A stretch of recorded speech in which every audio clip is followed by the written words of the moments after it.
ചരിത്രപ്രസിദ്ധമായ Alangad saint Mary's ദേവാലയത്തിൽ പരിശുദ്ധ അമലോത്ഭവ മാതാവിന്റെ ദർശന തിരുനാളിന് കൊടികയറി.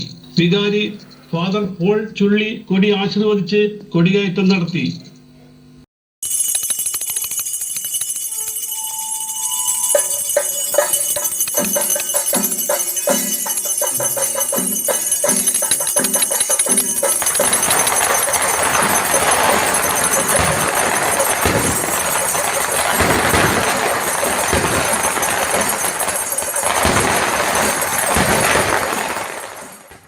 ആഘോഷമായ ദീപബലിക്ക് ഫാദർ ജേക്കബ് കോറത്ത് കാർമ്മികനായി.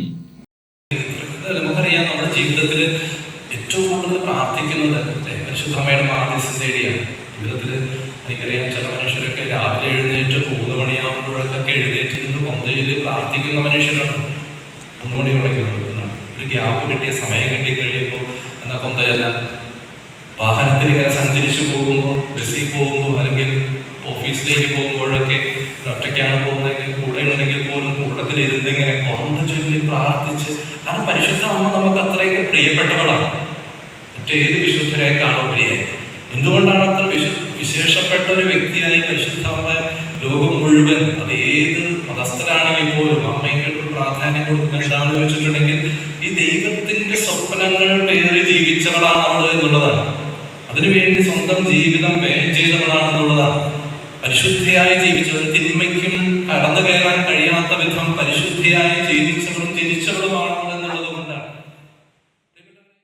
ദിവ്യബലിക്ക് മുൻപായി പൂവൻകൊല ആശീർവാദവും തുടർന്ന് വനിതാ പ്രസിഡന്റിമാരുടെ നേതൃത്വത്തിൽ പ്രദക്ഷിണമായി ദേവാലയത്തിലെത്തി പരിശുദ്ധ മാതാവിന്റെ നടയിൽ പൂവൻകൊല സമർപ്പിച്ചു. ഞായറാഴ്ചയാണ് പ്രധാന തിരുനാൾ ആഘോഷം. രാവിലെ 10-നും ഉച്ചകഴിഞ്ഞ് 4-നും ആഘോഷമായ ദിവ്യബലിയും തുടർന്ന് ശിങ്കാരിമേളം, ചെണ്ടമേളം, വനിതാ ശിങ്കാരിമേളം, ബാൻഡ് എന്നിവയുടെ അകമ്പടിയോടെ പ്രദക്ഷിണവും രാത്രി 7-ന് ഗാനമേളയും നടക്കും. വികാരി ഫാദർ പോൾ ചുള്ളി, കൈക്കാരന്മാരായ PD Varghese Pollayil, Augustine Kurian Kannampuzha, vice chairman Binu Kariyatti, convener Kochu Thresia Jose Muthedan, secretary Beena C Jo Kalaparambath, Rosy Johny Painadath, Lucy Paulose Manavalan എന്നിവരുടെ നേതൃത്വത്തിൽ വിവിധ കമ്മിറ്റികൾ നേതൃത്വം നൽകുന്നു.